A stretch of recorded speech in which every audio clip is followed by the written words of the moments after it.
Bien, yo quiero invitarle entonces, nueva vez en esta mañana, que vayamos a Romanos, el capítulo 1, donde mismo estuvimos anoche.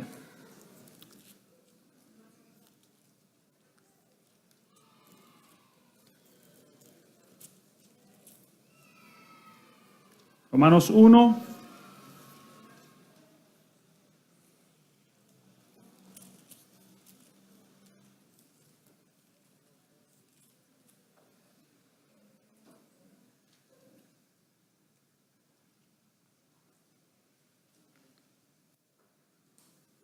Verso 1 en adelante, dice la palabra del Señor: Pablo, siervo de Jesucristo, llamado a ser apóstol, apartado para el evangelio de Dios, que él había prometido antes por sus profetas en las sagradas escrituras, acerca de su Hijo, nuestro Señor Jesucristo, quien era del linaje de David según la carne, que fue declarado Hijo de Dios con poder, según el Espíritu de Santidad, por la resurrección de entre los muertos, y por quien recibimos la gracia y el apostolado, para la obediencia a la fe en todas las naciones, por amor de su nombre, entre los cuales estáis también vosotros, llamados a ser de Jesucristo. A todos los que estáis en Roma, amados de Dios, llamados a ser santos, gracia y paz a vosotros, de Dios nuestro Padre y del Señor Jesucristo. Amén. Padre, una vez más nosotros queremos darte gracias en esta mañana. Gracias por tu misericordia y tu bondad. Gracias por darnos un nuevo día y una nueva oportunidad de ver tu gloria manifestada en tu creación y de ver tu gracia, Señor, dispensándose sobre nuestras vidas. Gracias, Padre, y en esta mañana te pedimos una vez más la asistencia de tu Santo Espíritu para la administración de tu palabra. Que nosotros podamos ser enseñados, Señor, y que el Evangelio venga a ser la norma de vida para cada uno de nosotros. Este Evangelio que viene de ti, que está en las Escrituras y que habla de tu Hijo Jesucristo, el Evangelio que nos transforma, el Evangelio que da vida, el Evangelio que cambia.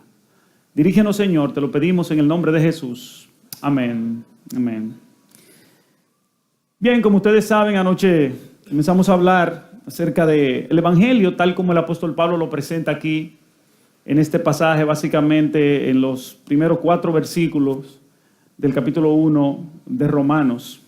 Y decíamos anoche que el Evangelio tiene su origen en Dios, que eso es lo primero. Luego que el apóstol Pablo se presenta como el predicador del Evangelio en el verso 1, un predicador que se describe como un siervo, que también tiene un llamado y que tiene un propósito, que es apartado para el Evangelio. Y él entonces nos dice que es el Evangelio de Dios, que el Evangelio es la buena noticia de lo que Dios ha hecho a favor de los hombres, de la intervención de Dios en la persona de su Hijo Jesucristo para redimirnos de nuestros pecados.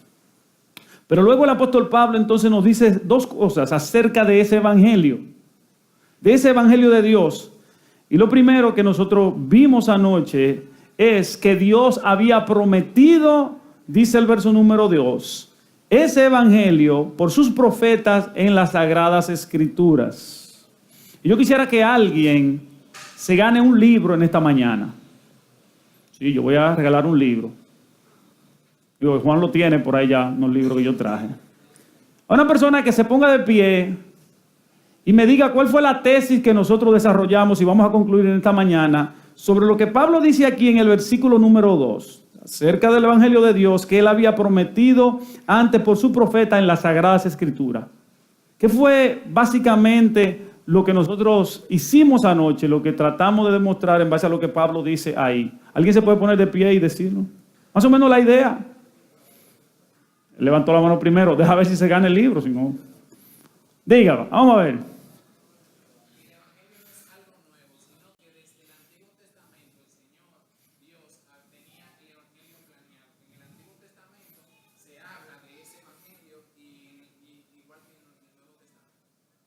¿Se ganó el libro? Sí. Un aplauso a ese muchacho, de verdad. Muy bien, muy bien.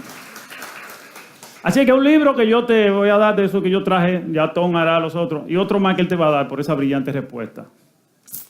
¿Dónde está? ¿Se escondió? Bien, básicamente era eso. La parte final, donde él dijo que estaba igual, yo tengo que aclarar, si lo dije anoche, que el Evangelio, Pablo dice aquí que Dios lo había prometido en las Sagradas Escrituras y nosotros vimos que esas escrituras son básicamente el Antiguo Testamento, pero quiero puntualizar que aunque sí estaba, el Evangelio no estaba tan claro como está en el Nuevo Testamento, pero estaba ahí porque el Evangelio es la historia de la redención centrada en Cristo. Y nosotros vimos anoche cómo Cristo tomó las Escrituras en varios pasajes y él mismo le mostró a sus discípulos y a sus adversarios cómo la Escritura hablaban precisamente de él. Y nosotros vimos varios pasajes sobre eso y traímos varias citas de algunos autores. Y yo decía que era una especie de apología, una defensa, Jenny, apología lo que significa defensa, del uso del Antiguo Testamento de una forma evangélica. Y le citaba anoche un libro de un autor que se llama Walter Casey, un libro que me regaló el erudito Fernando Félix, que está esta mañana entre nosotros. Y me resultó muy importante en esto.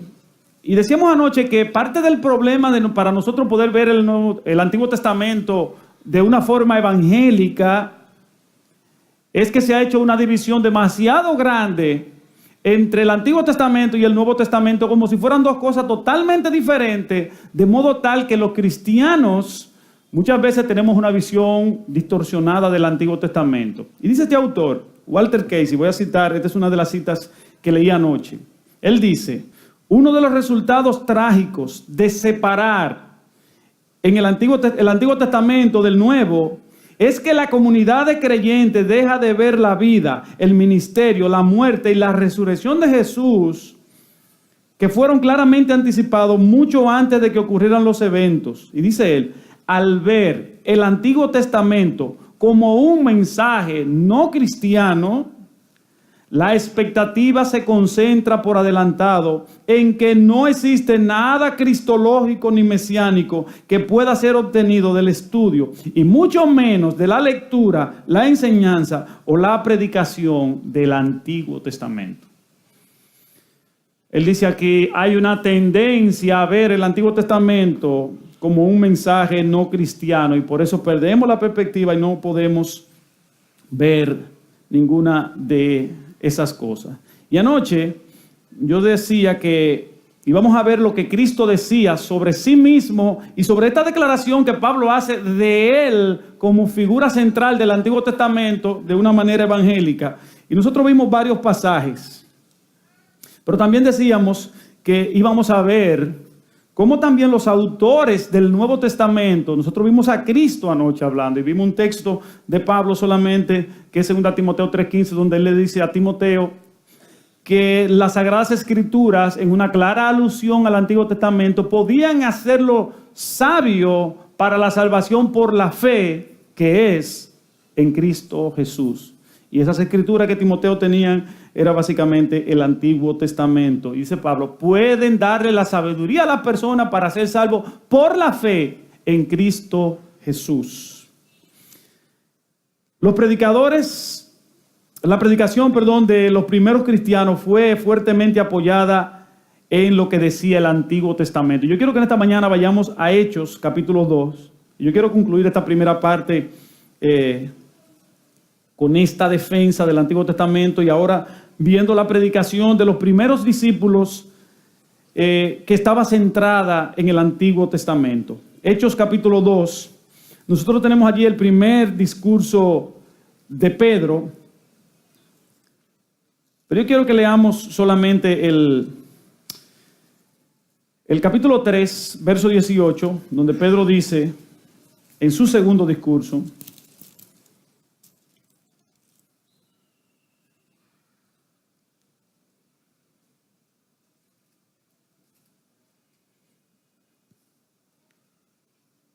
Dice el verso 17, Hechos 3:17, mas ahora, hermanos, sé que por ignorancia lo habéis hecho, como también vuestros gobernantes. Y escuche ahora el verso 18. Pero Dios ha cumplido así lo que había dicho, lo que había antes anunciado. ¿Te ve el mismo lenguaje de Pablo? Por boca de todos sus profetas, que su Cristo había de padecer. Aquí tenemos a Pedro presentando una defensa de Cristo, de por qué su proclamación basada en el nombre de Cristo tenía un fuerte apoyo en el Antiguo Testamento. Y él dice, todo lo que pasó, ¿sabe qué fue? El plan de Dios, y así Dios cumplió lo que Él había prometido. ¿Dónde? En las Escrituras, por todos sus profetas. Y lo mismo Él dice también en el capítulo número 2. Hay un autor que se llama J.C. Becker, que es citado por Walter Casey en su libro, y él dice, encontrar a Cristo en cada pasaje de nuestro camino a través de la historia de Israel y del Antiguo Testamento, no solamente no es un engaño, y él está diciendo como nos han querido hacer creer, sino una responsabilidad que nos ha sido impuesta por el testimonio inspirado del Nuevo Testamento, cuyo significado debemos esforzarnos por comprender. Lo que él básicamente está diciendo, el testimonio del Nuevo Testamento nos dice a nosotros que es una responsabilidad que tenemos de ver a Cristo en todo el Antiguo Testamento. Y eso es básicamente lo que estamos haciendo aquí de anoche y hoy. Si nosotros pasamos un poco más adelante en el capítulo 7 del libro de los Hechos, vamos a encontrar a Esteban en su largo discurso. Y si usted lo lee, y yo espero que lo haya leído o lo lea, notará que Esteban lo que hace es un esbozo histórico, cronológico, de cómo Dios guió todas las cosas a través de todas las etapas de la historia del Antiguo Testamento para llegar a Cristo. Y mire capítulo 7, cómo Esteban concluye su discurso. Capítulo 7, los versos 51 hasta el 53. Aquí es donde Esteban va a decir aquellas últimas palabras que provocaron la ira de los judíos, entre los cuales estaba Pablo ahí, que lo mataron apedreado. Duro de cerviz, verso 51, e incircuncisos de corazón y de oídos, vosotros resistís siempre al Espíritu Santo, como vuestro Padre, así también vosotros. ¿A cuál de los profetas no persiguieron vuestros padres? Y mataron a los que anunciaron. ¿Qué fue lo que anunciaron? De antemano, ¿qué? La venida del justo, de quien vosotros ahora habéis sido entregadores y matadores. Vosotros que recibisteis la ley por disposición de ángeles y no la guardasteis. Y oyendo esto, entonces se enfurecieron y mataron a Esteban. Y después que él ha hecho este largo discurso de 50 versículos, citando una por una toda la parte del Antiguo Testamento, él le dice, esos profetas, todo lo que yo he mencionado, dice él aquí, fueron los que de antemano anunciaron la venida del justo. Pero si vamos también al capítulo 13 del libro de los Hechos, vamos a ver a Pablo en Antioquía allí también predicando acerca de esto mismo. Hechos capítulo 13, versos 26 al 29. Pablo está allí en Antioquía y miren lo que él dice, verso 26. Varones hermanos, hijos del linaje de Abraham, y los que entre vosotros teméis a Dios, a vosotros es enviada la palabra de esta salvación, porque los habitantes de Jerusalén y sus gobernantes, no conociendo a Jesús, ni las palabras de los profetas que se leen todos los días de reposo, la cumplieron al condenarle. Y sin hallar en él causa digna de muerte, pidieron a Pilato que le matase. Y habiendo cumplido todas las cosas que de él estaban escritas, quitándolo del madero, lo pusieron en un sepulcro. Pablo está diciéndole a ellos, lo que vimos fue el cumplimiento de todo lo que de él estaba escrito. En esa misma ley que ellos leen todos los días y no la entienden. Lo mismo que Cristo le decía a los fariseos en Juan capítulo 5. Ustedes, ¿sabe quién lo va a juzgar a ustedes? Moisés, al que ustedes leen todos los días. Porque si ustedes leyeran a Moisés y le creyeran en mí, ¿por qué dice Cristo? Porque de mí escribió él. De mí escribió él. En Hechos 17, allí tenemos al apóstol Pablo, o mejor dicho, a Lucas, relatándonos todo lo que fueron los viajes de Pablo, su pasada por ahí, por las iglesias, de Macedonia. Y dice él en el verso 11, hablando de los bereanos, y estos eran más nobles que los que estaban en Tesalónica. ¿Por qué? Pues recibieron la palabra con toda solicitud, escudriñando cada día, ¿qué? Para ver si estas cosas eran así. Pregunta, ¿cuál escritura ellos escudriñaban? ¿Y de qué Pablo le estaba predicando a ellos? Bueno, Lucas hace una comparación aquí, dice, ellos eran más nobles que los de Tesalónica, porque esa misma palabra que Pablo le predicó a los de Tesalónica se la predicó a ellos, y ellos la recibieron con mayor solicitud y un mayor esfuerzo, un empeño de comprobar esas verdades por medio de las Escrituras. Pero mire entonces lo que él le predicó a los de Tesalónica, verso número 3, ahí mismo. Y Pablo, como acostumbraba, fue a ellos y por 3 días de reposo discutió con ellos, declarando y exponiendo por medio de ¿qué? ¿De cuál escritura? Que era necesario que el Cristo padeciese y resucitase de los muertos y que Jesús, a quien yo os anuncio, decía él, es el Cristo. Eso fue lo que le predicó a los de Tesalónica y lo mismo que le predicó a los de Berea. Y los de Berea podían comprobar por las escrituras del Antiguo Testamento eso que Pablo dice aquí, que Jesús era el Cristo. Testimonio más de cómo el Antiguo Testamento muestra a Cristo. Primera de Pedro. Y este es el último texto que vamos a citar en este sentido. Primera de Pedro, capítulo 1.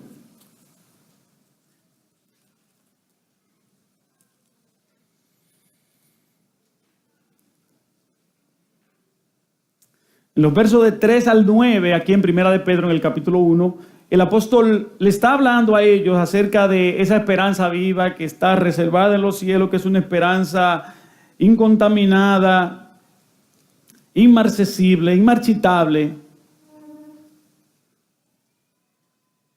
Y él dice en el verso número 10, los profetas que profetizaron de la gracia destinada a vosotros, es decir, la gracia del evangelio que él está expresando aquí, inquirieron y diligentemente indagaron acerca de esta salvación, escudriñando qué persona y qué tiempo indicaba el Espíritu de Cristo que estaba en ello, el cual anunciaba de antemano los profetas, los sufrimientos de Cristo y las glorias que vendrían tras ello. Dice Pedro aquí, los profetas profetizaron y anunciaron los sufrimientos de Cristo, y no solamente eso, sino la gloria que vendrían tras ello. Todo el Antiguo Testamento, dicen los autores del Nuevo Testamento, apunta hacia Cristo. Y una de las formas más sorprendentes, como dice el maestro George Eldon Ladd, de ver cómo el Antiguo Testamento se cumple en Cristo, es el caso de Mateo, capítulo 1, al citar Oseas, capítulo 11, verso 1. Nosotros tenemos en Mateo la huida a Egipto, cuando Herodes ordena hacer el censo, y entonces José y María van corriendo a refugiarse a Egipto. Y Mateo dice que eso ocurrió para que se cumpliese lo dicho por el profeta Oseas, cuando dijo: de Egipto llamé a mi hijo. Yo quiero que alguien, por favor, busque Oseas capítulo 11, verso 1 y lo lea. O como están poniendo el texto aquí, es más rápido. Si la brisa lo deja tranquilo, que se pueda leer. Oseas 11:1.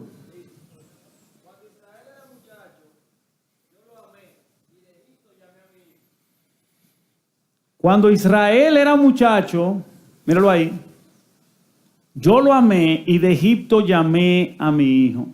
¿Sabe lo que Oseas está diciendo ahí? Bueno, Oseas está hablando de un hecho histórico, de lo que ocurrió cuando Dios sacó a Israel de Egipto. Dios mostró su amor electivo, lo eligió y de allá de Egipto lo sacó. Y Oseas está aquí relatando ese hecho histórico. Y ahora Mateo toma ese hecho histórico y lo convierte en una profecía y dice que lo que ocurrió allá fue para que se cumpliese lo dicho por el profeta Oseas: de Egipto llamé a mi hijo, refiriéndose entonces a Cristo.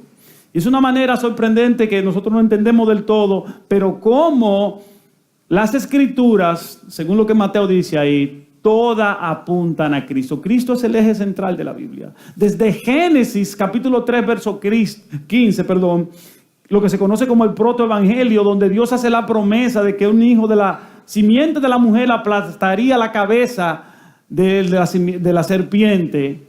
Ya desde ahí Dios está anunciando el evangelio. Y cuando Dios toma a Adán y a Eva y los cubre con pieles, poniéndole la justicia, y es una forma simbólica también de que esas hojas de higuera no podían cubrirle lo que ellos entendían, sino que es Dios poniendo la justicia de otro sobre ellos que los salva, que los cubre.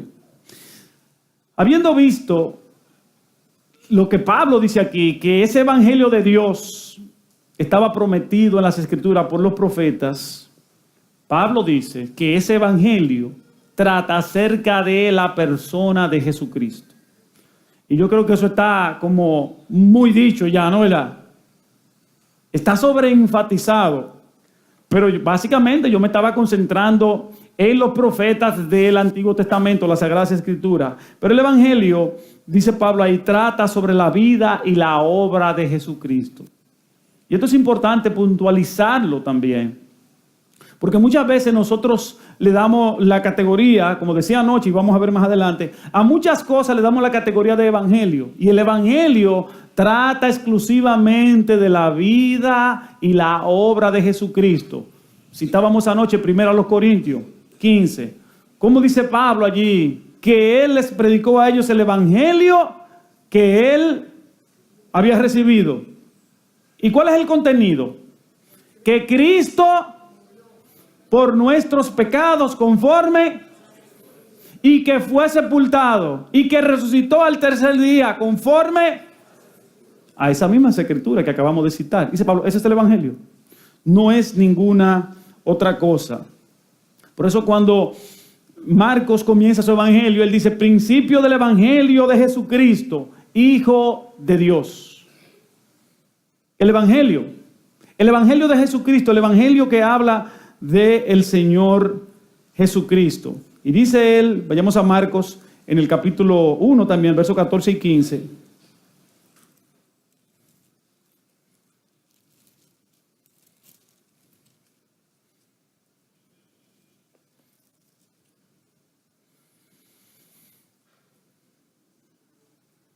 Dice allí Marcos: después que Juan fue encarcelado, Jesús vino a Galilea predicando el evangelio del reino de Dios, diciendo: el tiempo se ha cumplido, y el reino de Dios se ha acercado. Arrepentíos y creed en el evangelio.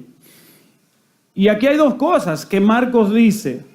Primero, el contenido del evangelio, dice que es el evangelio de Jesucristo acerca del reino de Dios y que el tiempo del establecimiento, del inicio de ese reino se ha cumplido. ¿Saben por qué? Por la presencia del rey. Porque el rey estaba en medio de ellos y el reino de Dios se ha acercado.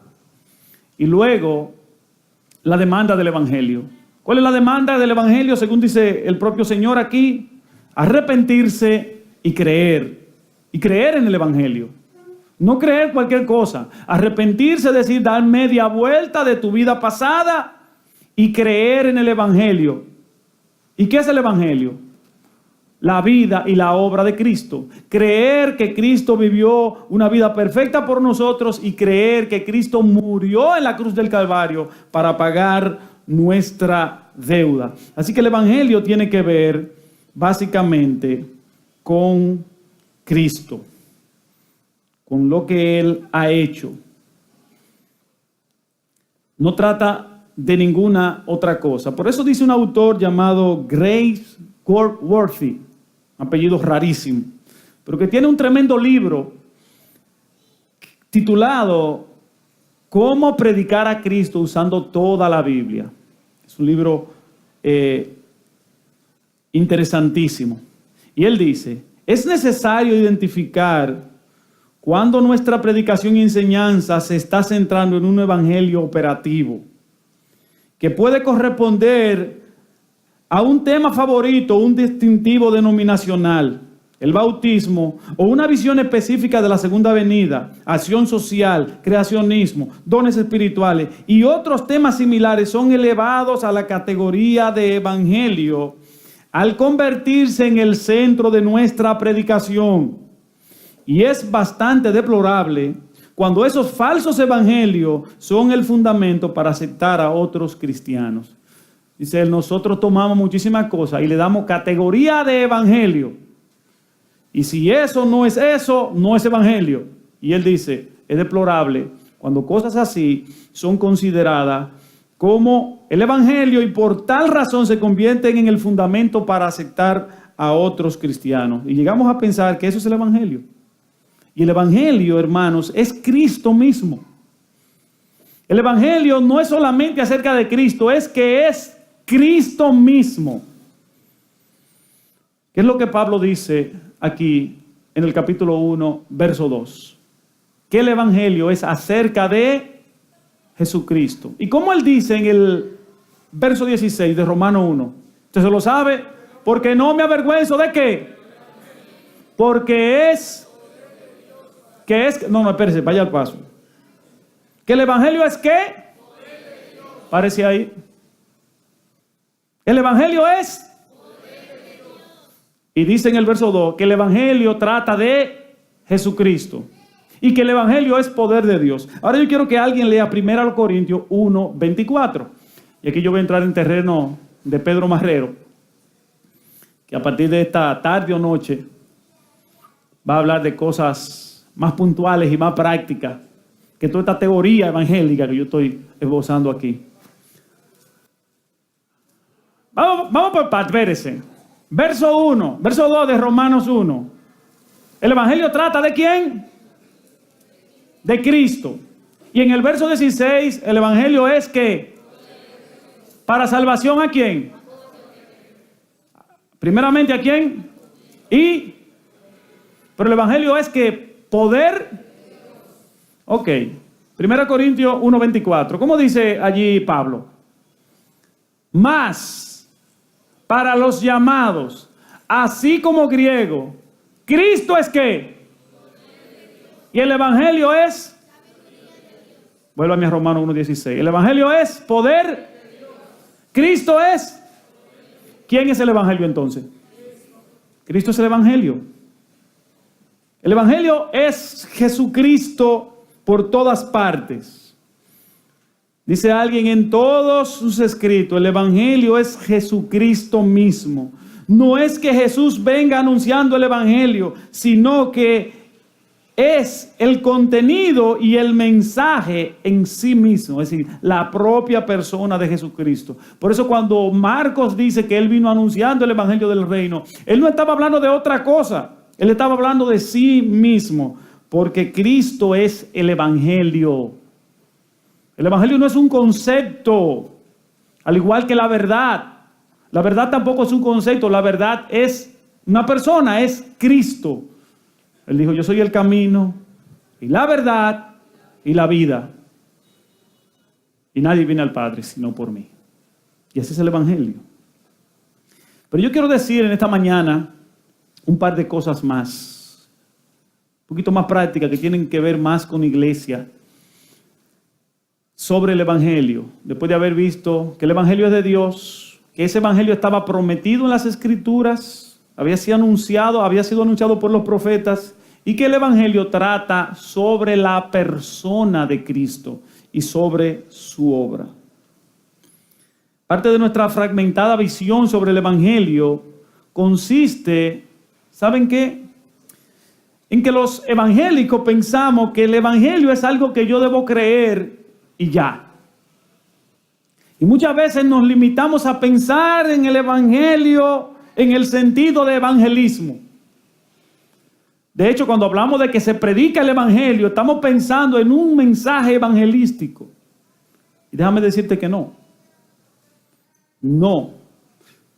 Nosotros necesitamos cada día vivir a la luz del evangelio. Predicarnos el evangelio diariamente, tanto para mantener nuestro orgullo a raya, como para mantener nuestra esperanza y seguridad firmes. ¿Por qué yo digo mantener el orgullo a raya y por otro lado mantener nuestra esperanza y seguridad firme? Bueno, por un lado, el orgullo. El evangelio precisamente lo que hace es humillarnos a nosotros al decirnos que todo lo que Dios hace a nuestro favor lo hace basado en la persona de otro y no en nosotros. Y nosotros tendemos a tener un concepto muy elevado de nosotros mismos. Y el evangelio, cuando es predicado, tal como está en la Biblia, derriba todo eso. De modo tal que ahora los cristianos evangélicos, cuando van a pensar en sí mismos, primero piensan en Cristo. Si soy algo, lo soy porque estoy en Cristo. Esa cita que nosotros vimos de 1 Corintios capítulo 1, verso 24, y todo el capítulo 1 y 2, es Pablo volviendo a decirle a los corintios en qué consiste el evangelio. Que el evangelio no es sabiduría, que el evangelio es Cristo, que es poder de Dios, aunque ellos lo vieron con debilidad, y aunque ahora parece un tropezadero para los judíos y una locura para los griegos. Los griegos, ¿cómo es que tú me vas a decir a mí que la salvación es por medio de uno que se dejó crucificar por los romanos? Y los judíos que esperaban un Mesías que precisamente viniera a derrotar a los romanos, y los romanos lo crucifican a él. Un tropezadero, ellos no podían pasar de ahí, se caían ahí mismo. Y Pablo dice, ese es el poder de Dios, ese es el evangelio. Los corintios no lo habían entendido. Y por eso Pablo tiene que llegar a exhortar a los corintios a revisarse para ver si estaban en la fe. Se habían llenado de orgullo. Y Pablo llega a preguntarle, ¿qué tú tienes que no hayas recibido? ¿Pero quién te distingue? ¿Qué tú tienes que tú no hayas recibido? Y si lo recibiste, ¿por qué te glorías como si lo hubieses recibido? Dice Pablo, esa no es una visión de una gente que entiende el evangelio. El orgullo, mis amados hermanos, es la mayor deformación de una persona que proclama ser un evangélico, que ha creído en el evangelio.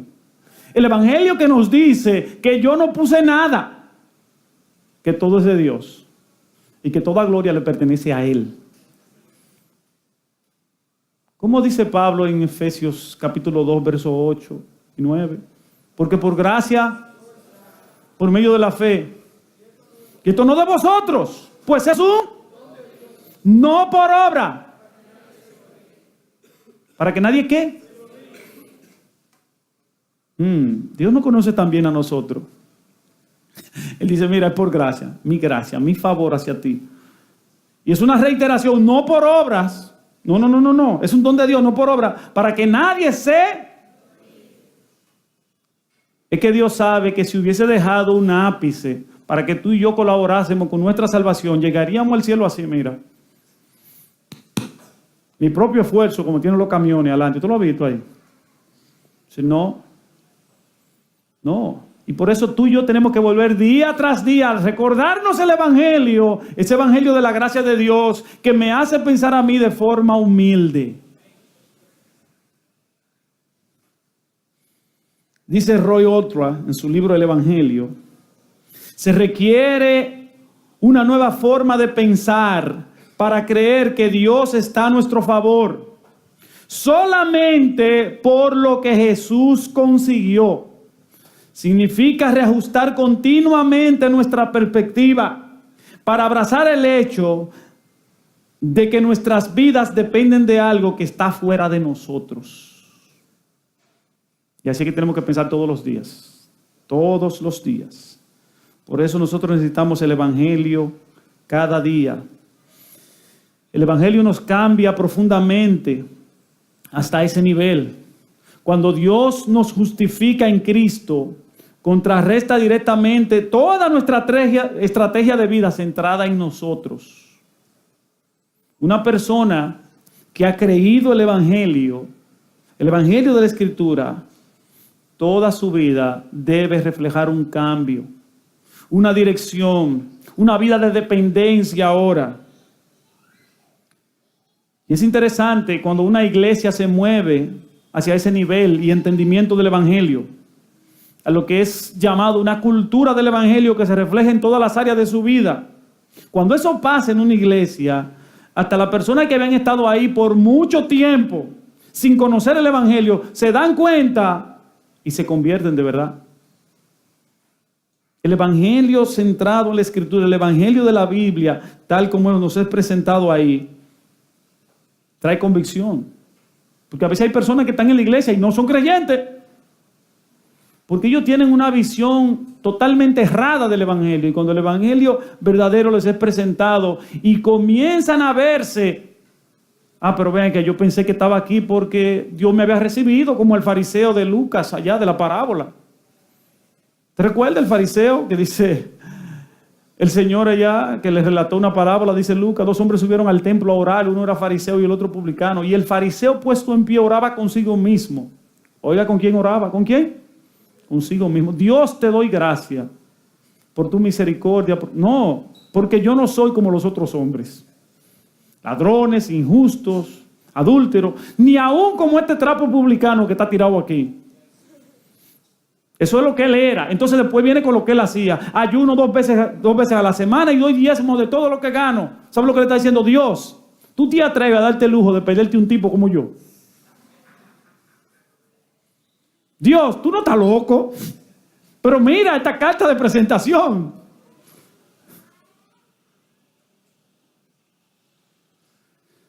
Escuché una metáfora, una ilustración, como una anécdota, una ilustración, hace un tiempo atrás, de que un hombre quería entrar al cielo y llegó con su folder ahí. Que cuando llegó le dijeron, necesita 1000 puntos para entrar. Le dijo, vamos arriba. Y empezó, mire, yo hice tal cosa, tal. Yo tenía la fundación tal para ayudar al niño. Y yo daba esto. Y yo mandaba ropa para allá. Y cuando terminó, le dijeron, tiene 1 punto. Y entonces el hombre dijo, ay Señor, pero tenga misericordia de mí. Y le dijo, puede entrar ahora. ¿Sí? Ese es el Evangelio. No está en lo que nosotros hacemos. Y en la parábola el Señor dice, mas el publicano, estando lejos, no quería ni aún alzar los ojos al cielo. Él entendía su propia indignidad, sino que se golpeaba el pecho diciendo, Dios, sé propicio a mí, pecador. ¿Y sabe cómo termina Cristo la parábola? Os digo, que éste descendió a su casa, justificado antes que el otro, porque cualquiera que se enaltece será, el que se humilla será. Así es. Martín Lutero decía, el Evangelio nunca puede ser repetido lo suficiente o demasiado en nuestros oídos. Sí, aunque lo hayamos aprendido y entendemos bien, y lo entendamos bien, aún así no hay nadie que lo tenga asido perfectamente o que lo crea con todo su corazón.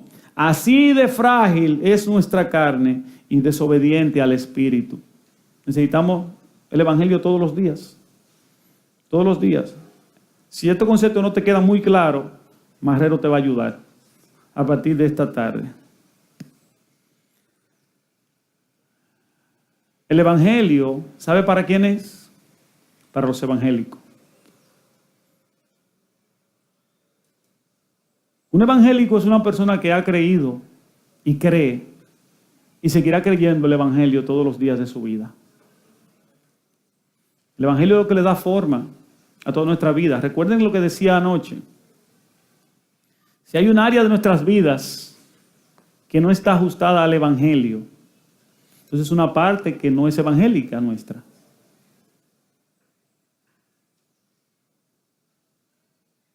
El Evangelio es el Evangelio de Dios. Recuerda eso. El Evangelio es el anuncio, la buena noticia de lo que Dios ha hecho a nuestro favor. Y ese Evangelio, Él lo había prometido en las Sagradas Escrituras por sus profetas. Y ese Evangelio habla de su Hijo, nuestro Señor Jesucristo. Ese Evangelio es nuestra esperanza, es nuestra gloria. De Él dependemos y en Él confiamos. Que Dios nos ayude a ser creyentes que entienden el Evangelio y viven a la luz del Evangelio todos los días de su vida. Y les recuerdo que Marrero le va a ampliar muchas de estas cosas de la forma más práctica posible. Que usted tenga que ver el Evangelio en todas las partes. Así que oremos y que Dios los acompañe de esta noche en adelante. Padre, muchas gracias. Queremos darte en esta mañana una vez más. Gracias por tu santa palabra. Gracias por el Evangelio de Jesucristo. Gracias porque Él es tu poder manifestado. Él es el poder que nos salva, que nos sostiene, que nos transforma. Y nosotros queremos rogarte, Señor, que sigas explicándonos el Evangelio, ese Evangelio que brota de tu palabra en los días que nos restan de este campamento. Que nosotros podamos ser hombres y mujeres, jóvenes, niños, que vivimos a la luz del Evangelio. Recordarnos también, Señor, que el Evangelio no solamente nos humilla y nos hace vivir de manera humilde, sino que nos da seguridad. Porque es el mismo Evangelio que está disponible para el perdón de nuestros pecados cada día. Es la sangre de Cristo que cada día está disponible para perdonar nuestros pecados. Y por eso Juan nos dice que la sangre de tu Hijo nos limpia de todo pecado. Y ese es el Evangelio, Señor. Gracias porque tenemos esa esperanza, porque podemos confiar que a pesar que nuestra vida no es perfecta, que seguimos siendo pecadores, en Cristo tenemos un abogado que nos defiende y que le intercede por nosotros a tu diestra cada día. Gracias te damos, Señor, por eso. Alabado y bendecido sea tu nombre, Señor. En Cristo nuestro Salvador. Amén. Amén.